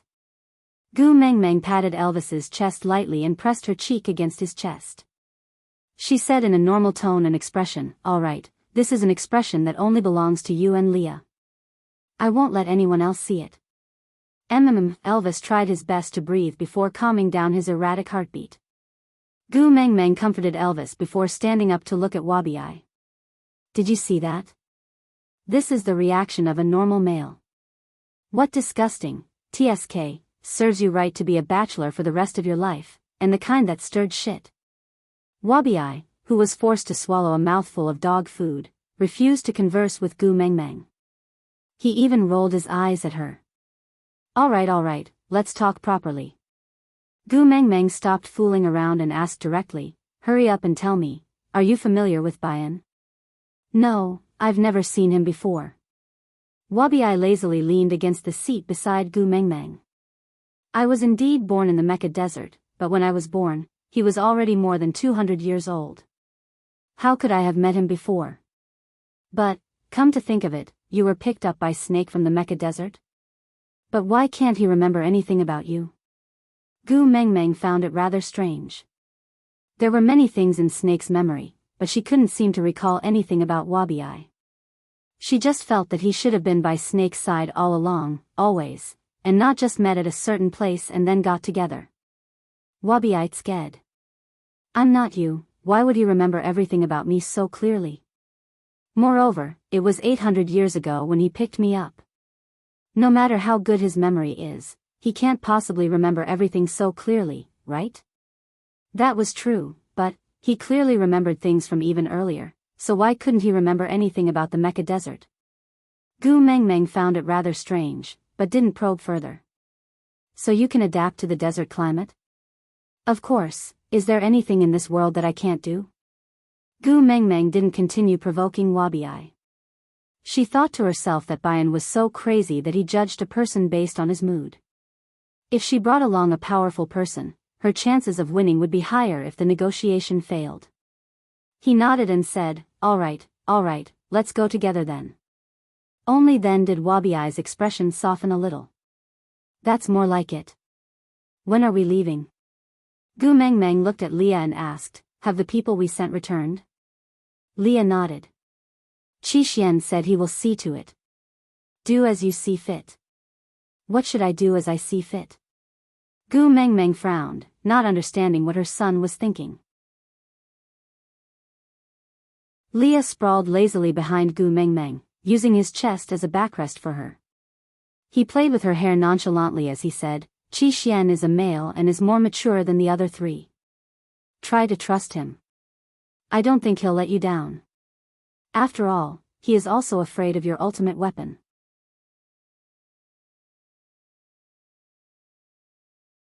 Chapter 1193. Ultimate weapon? Mine? What is it? Did Gu Meng Meng have something that could control her entire family? Why didn't she know?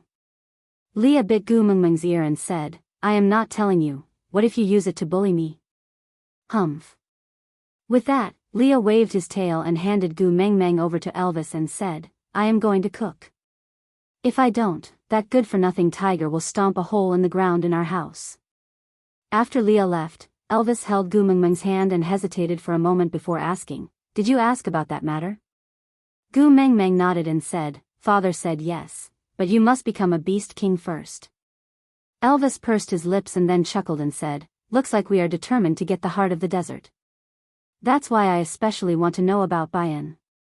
He is the guardian of the heart of the desert, but his judgment of a person depends entirely on his mood. If you can like him, everything will be fine, but if you are hated by him, it would be best if he can voluntarily hand it over, if not, then we will just snatch it. Elvis's tone was calm but firm and filled with absolute confidence. Wabi laughed coldly and said, you can't even defeat me and you still want to fight Bayan? Don't forget, when I was born, he was already at his peak for 200 years. Even Snake did not gain any advantage over him. What makes you think you can do it? Elvis raised his eyebrows and chuckled. If it is to protect Xiao Meng, there is nothing I cannot do. Wabi stretched his arms lazily and said, fight? That's what I was thinking. With that, Elvis kissed Gu Meng Meng's forehead and said, be good and stay at home. I might be back later today. Let Leah cook for you and don't wait for me, understand? Gu Meng Meng nodded and looked at Wabi and then at Elvis and said, don't destroy Saint Nazir. So long-winded. Wabi said impatiently and then took the lead to swim away.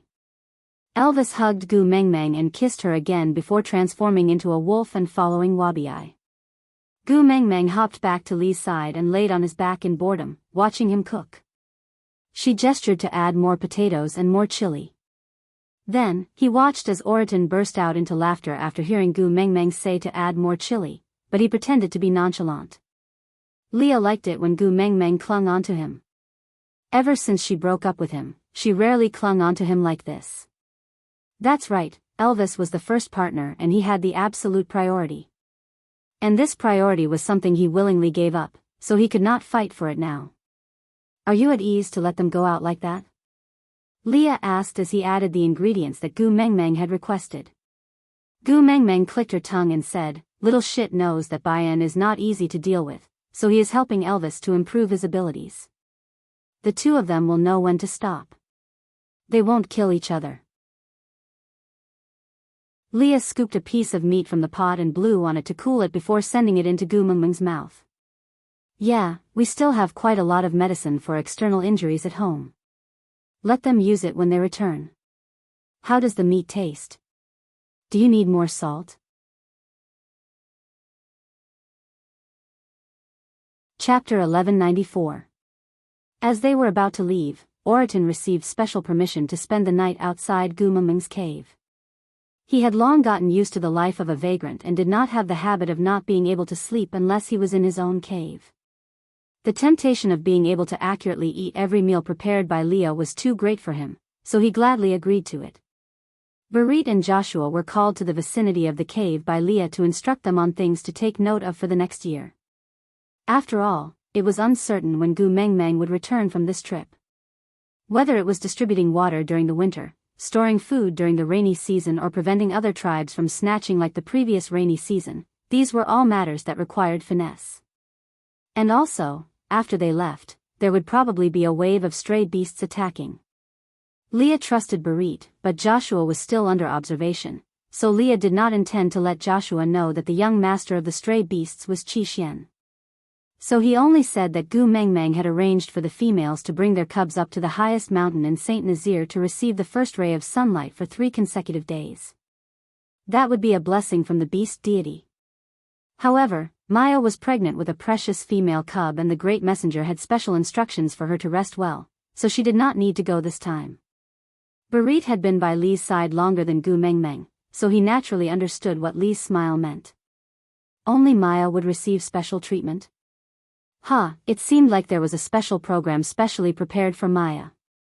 After all, Leah had never really cared about the lives of other females other than Gu Mengmeng. I understand. Barit gave a simple reply.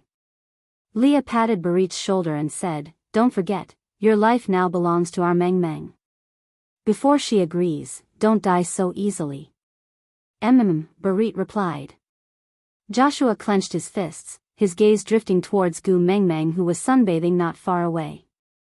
But he did not have the courage to go over and greet her, so he could only ask Leah softly, after you leave, when will you return? Leah pretended to think for a moment, then suddenly laughed and said, I don't know. Our itinerary has always been based on Mengmeng's mood. Whether she wants to go up to the sky or down to the sea, it's up to her. The place she wants to go is our destination. I only follow and don't ask. That's true, she is the messenger of the beast deity, of course she should. You seem to be mistaken. Leah lightly tapped his lips and said, I am indulging her not because she is some messenger of the beast deity, but because she is my female. With that, Leah waved his tail and left without looking back. Joshua could only clench his fists secretly as he watched Leah step into the bright and beautiful land where Gu Mengmeng was. One day, he also wanted to have that kind of strength, to be able to let her do whatever she wanted. That way, he would have the right to be like Leah, walking towards her step by step and saying with a smile, Mengmeng, I'm back. Gu Mengmeng opened her arms and gestured for a hug, while Leah pulled her into his arms, allowing her to mess around in his arms like a kitten. Elvis said he would come back later, but in reality, he did not come back at all that night.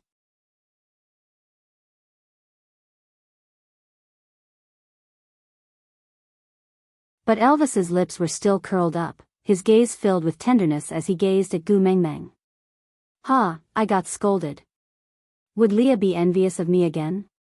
He always envied some very strange things, such as you throwing potatoes at me, or chasing me out of the cave, or scolding me or twisting my ears. What should I do? I also feel blissful when you scold me. Have I been infected by Leah?"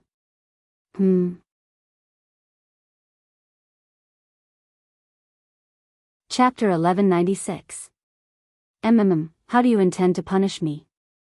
Elvis was still smiling. He was seeing double after losing so much blood. It was great that he could see two Gu Mengmeng at the same time. His voice had also become rather ethereal. Even so, it sounded especially nice. He wanted to hear her say a few more words, even if she scolded him. Gu Mengmeng could feel that Elvis was forcing himself to stay awake. He was almost about to faint. Actually, fainting in such a situation was a good thing. That way, his body could enter a better state of hibernation and recovery. Sighing, Gu Mengmeng whispered into Elvis's ear, "If it's especially painful and tired, sleep for a while. I will guard you, It was originally very painful, but after you kissed me, Xiao Meng, it stopped hurting." Elvis's eyelids were really too heavy. He could not hold on any longer and could only slowly close them. He said weakly, "I will sleep for a while. When I wake up, I will accompany you to the Mecca desert, sleep." Gu Mengmeng kissed Elvis's face lightly, then heard his long and even breathing. Wabiai's condition was slightly better than Elvis's. He held on until Elvis fainted before laughing out loud. "I was beaten up by that pervert snake for 800 years. You're still far from being able to withstand my blows." Too far.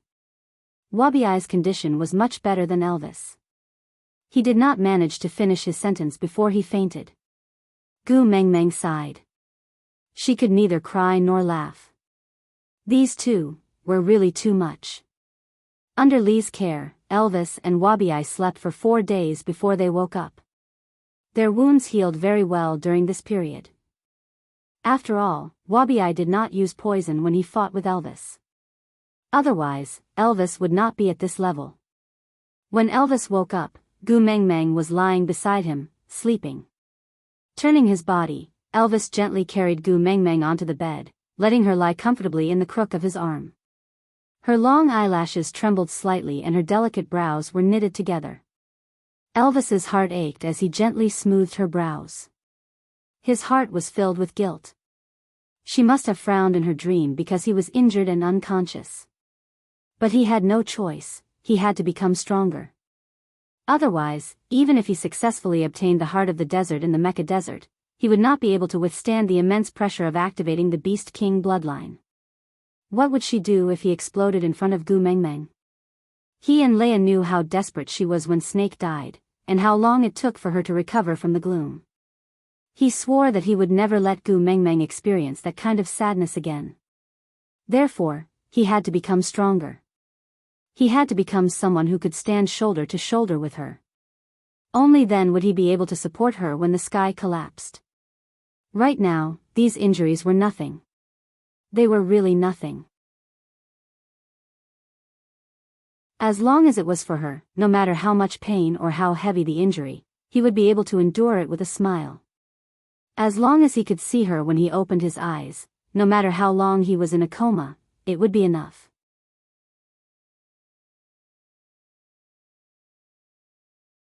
Chapter 1197. Perhaps she was too exhausted, but Gu Mengmeng slept exceptionally soundly.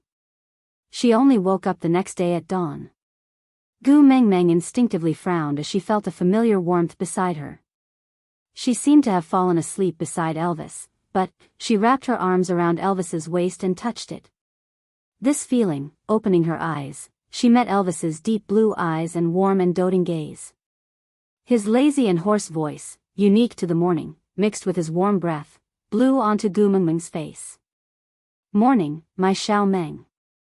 With that, Elvis kissed Gu Mengmeng's forehead lightly. Gu Mengmeng's lips curled up as she hugged Elvis fiercely. Burying her face in his chest, she sighed. You are finally awake, you big lazy worm. Yeah, I am a big lazy worm. Elvis enjoyed Gu Mengmeng throwing herself into his arms. He allowed her to burrow into his embrace, as if she had tunneled right through his chest and into his heart. So early in the morning, isn't it disgusting? Wabi-Ai had woken up a day earlier than Elvis. He was leaning against the wall, watching the two of them out of the corner of his eye. Gu Mengmeng turned back to glance at Wabi-Ai. She harumphed fiercely and ignored him. Elvis looked at Gu Mengmeng's little face that was pretending to be fierce and felt that it was extremely adorable. He pinched her and shook her a few times, then placed her in his palms and kissed her, saying, I am almost fully recovered, shall we set off after breakfast? Gu Mengmeng looked up at Elvis. You just woke up. Don't you need to rest? Yeah. I'm fine. Gu Mengmeng nodded.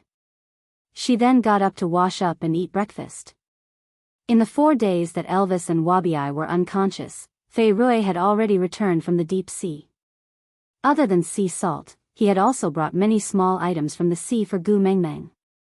For example, beautiful shells, pearls of good color, beautiful corals and some seafood. Oriton was not very interested in pearls and corals. But for seafood, yeah, his eyes lit up. Seafood was different from other food, it could not be stored for too long, so Leah decided to make seafood for premature births. Seeing that Leah was about to roast the fish on a tree branch, Gu Mengmeng hurriedly stopped him. The last time we were at the beach, we didn't have enough cooking utensils. Now that we have everything at home, who would want to eat grilled fish? Go, set up the pot and boil some water. All right. Leah did not ask why and just did as Gu Mengmeng said. Gu Mengmeng used rattan to weave an irregular drawer and placed it in the stone pot as a separate layer. Then, she placed the fish on the bamboo plate and smeared some sea salt on the fish. She added some ginger and chili in the belly before placing it on the drawer to steam. He felt his pulse and calculated the time. A normal person's heart rate was about 75 beats per minute. In modern times, farmed fish were boiled and steamed for 7 minutes. The flesh of saltwater fish was relatively tight, so it probably wouldn't be cooked in 7 minutes. In that case, it should be ready in 10 minutes. So Gu Mengmeng counted one by one, and when she counted to 750, she opened the lid of the pot and used a pair of chopsticks to pick at the belly of the fish. Realizing that there were still traces of blood on the bones, she covered it again and steamed it for another 2 minutes before taking it out of the pot.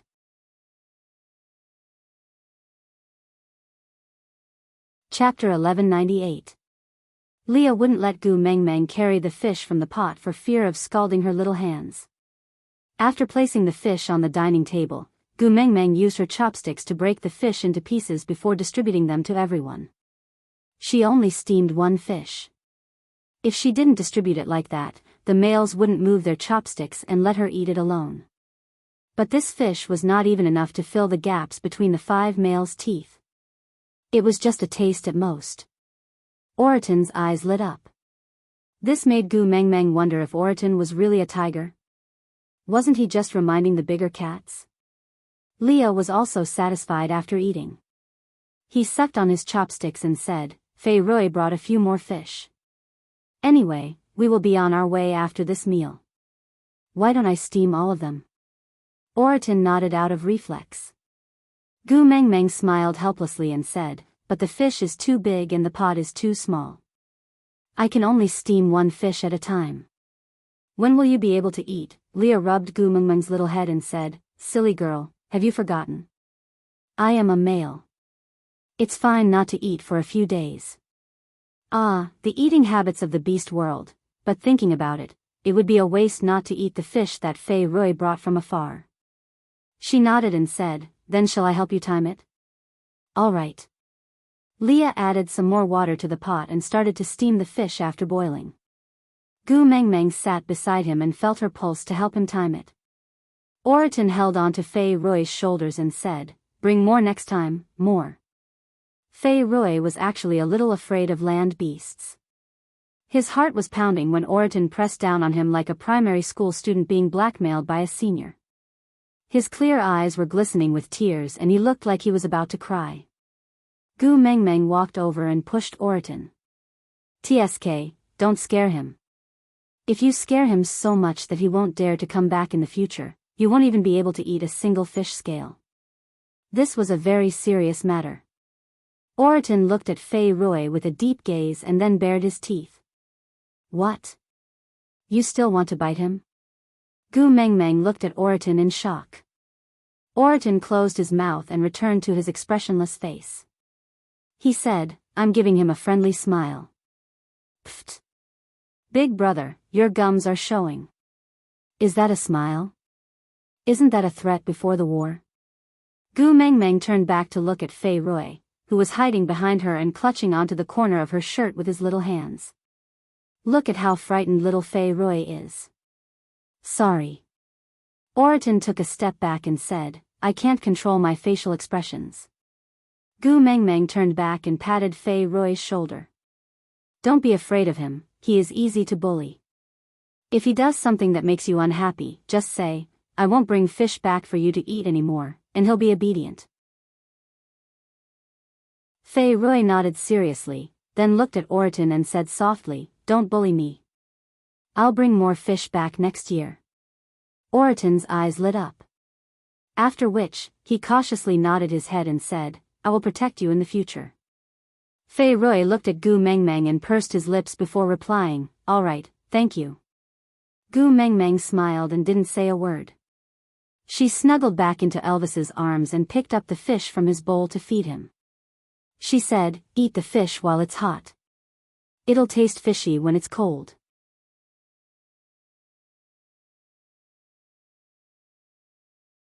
Chapter 1199. The fish was stuffed into Gu Mengmeng's mouth. She swallowed it in amusement and said, "Isn't Leah steaming it? There are still a few more. You should try it too, it's quite delicious." Elvis kissed Gu Mengmeng's lips and his nimble tongue explored her mouth wantonly. He only released her after a long while.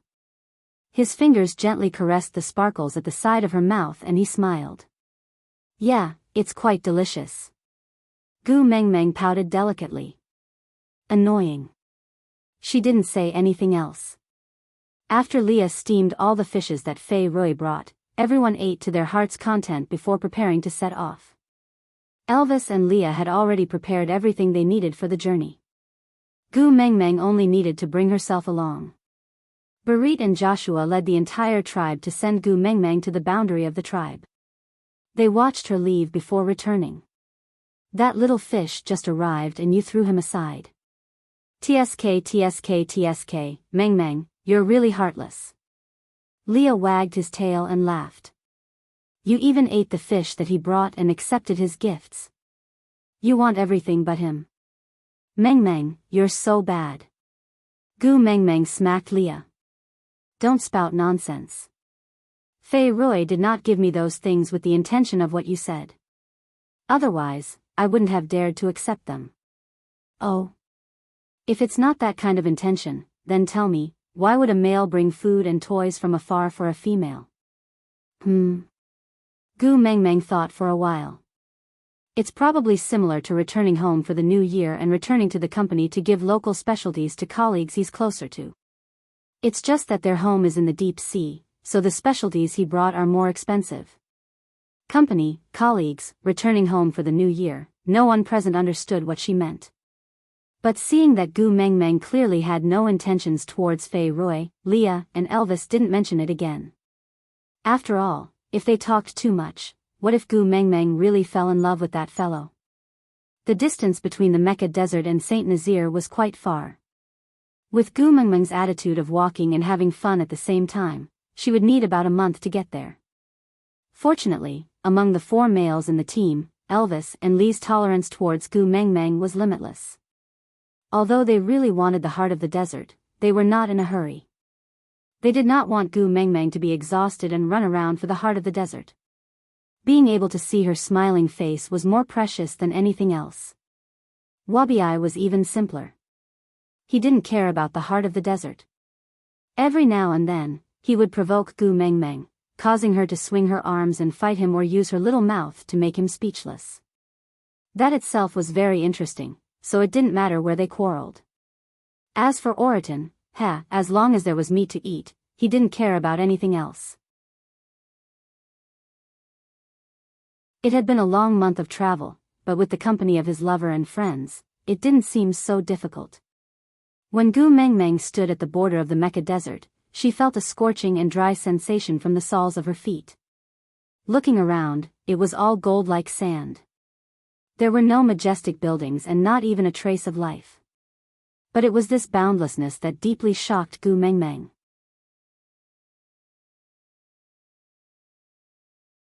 Chapter 1200.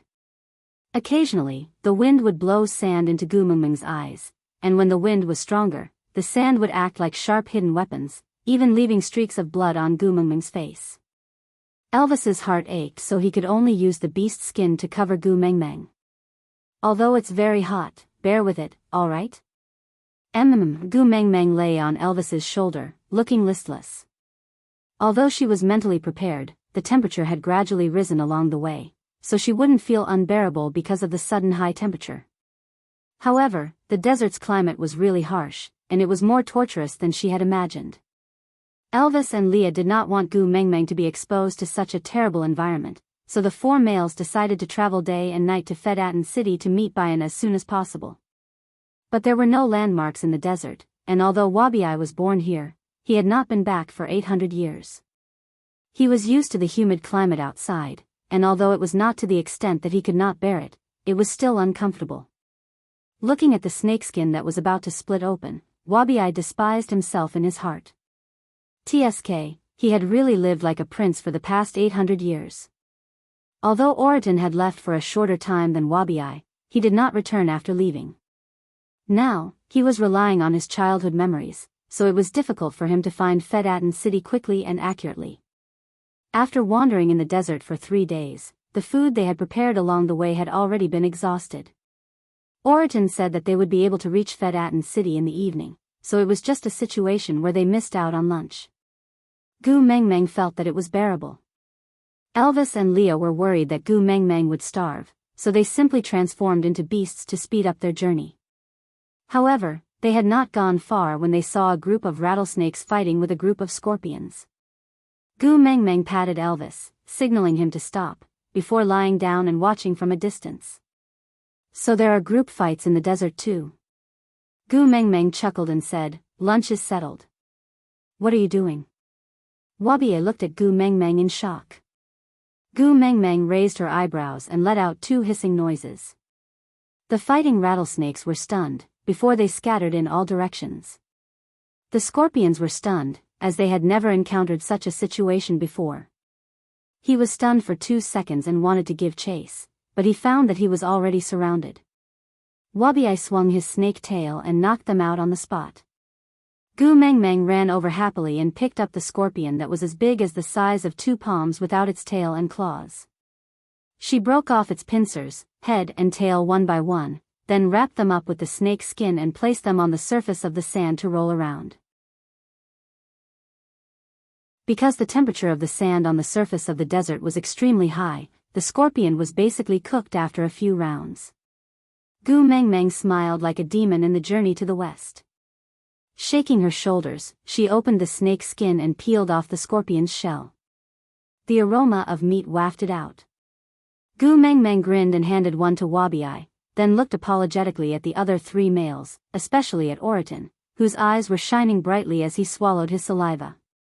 "These scorpions are poisonous. Besides Wabi and I, the rest of you will be in danger if you eat them. Sorry, bear with it. Wait till we reach Fedatin City before you eat."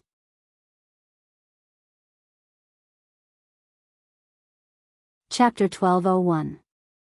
After eating, Elvis carried Gu Mengmeng and continued their journey towards Fedatin City. Before the sun had set, they successfully reached the city gates. So it really is a city. Gu Mengmeng looked at the city walls built with large bricks.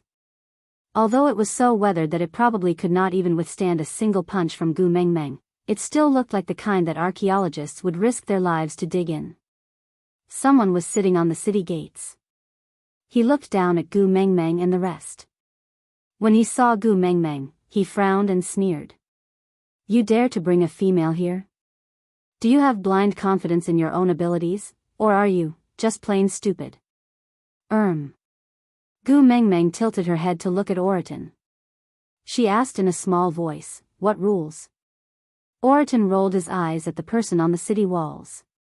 He has been under the sun for too long and his brain has melted. You don't have to care about him. Pfft.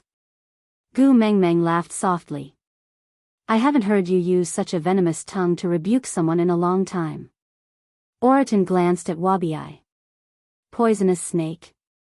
Isn't the poisonous snake Wabi? He is clearly a tiger. He did not refute Gu Mengmeng because if he provoked her, Leah would not cook meat for him. Let's go in. I'm hungry. Oriton said and led the way in.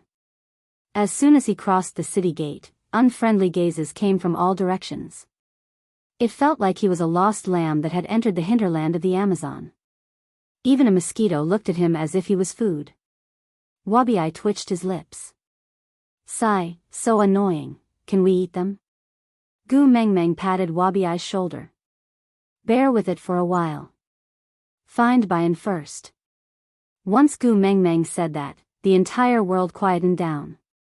It was not an exaggeration to say that even the sound of the clouds drifting in the sky could be heard clearly. Ah, Bayan was a name that could not be mentioned here? Gu Mengmeng had this understanding. Why would a person whose life and death were unknown for 1,000 years become a taboo topic? Gu Mengmeng could not understand. Looking for me? A cold voice came from not far away. It was just two simple words, but Gu Mengmeng could feel the surrounding temperature dropping. The covetous gaze seemed to have disappeared in an instant.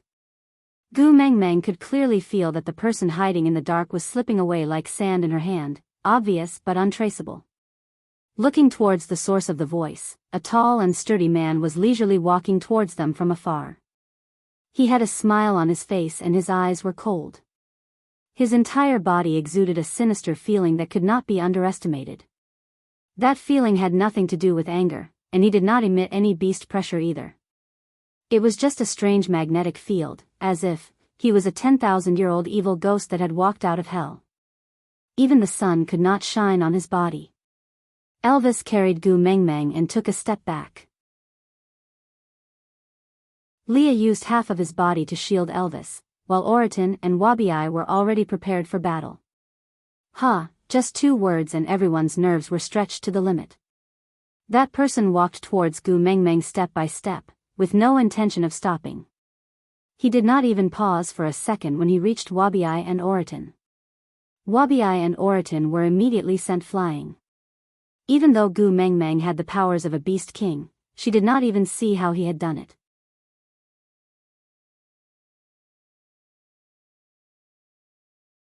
Chapter 12:02. Aren't you afraid of me? The man didn't answer Gu Mengmeng's question but threw out another one. Gu Mengmeng smiled and said, yeah, not really. Because you are the beast king and feel that you are powerful enough? Not really. Gu Mengmeng smiled and shook her head. One thing that could not be denied was that this Lord Bayan gave Gu Mengmeng a sense of oppression that she had never felt before. She had always been afraid of snakes and fainted the first time she saw a snake.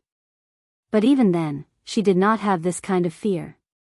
The feeling of being surrounded by darkness and not being able to breathe freely but being unable to resist was terrible, but it was not a feeling of fear that made her want to escape or beg for mercy. So, it was not that she was not afraid, just not very afraid. Then why? Bayan seemed to be very interested in Gu Mengmeng and said patiently, everyone is very afraid of me, so you should be too. Or, will you be afraid of me after I break your limbs and eat them in front of you? Once Bayan said that, Elvis and Lee's muscles tensed up. Elvis shielded Gu Mengmeng behind him and showed his fangs and claws. Bayan did not even look at them and just smiled at Gu Mengmeng and said, why don't I eat your partners first, then your limbs? Gu Mengmeng twitched her mouth and asked with a smile, should I be more cooperative now and act like I am shivering? Bayan was stunned for a moment and seemed to be a little surprised. But it did not last long and he quickly regained his normal expression and said, Yeah, everyone is usually scared to death when they see me.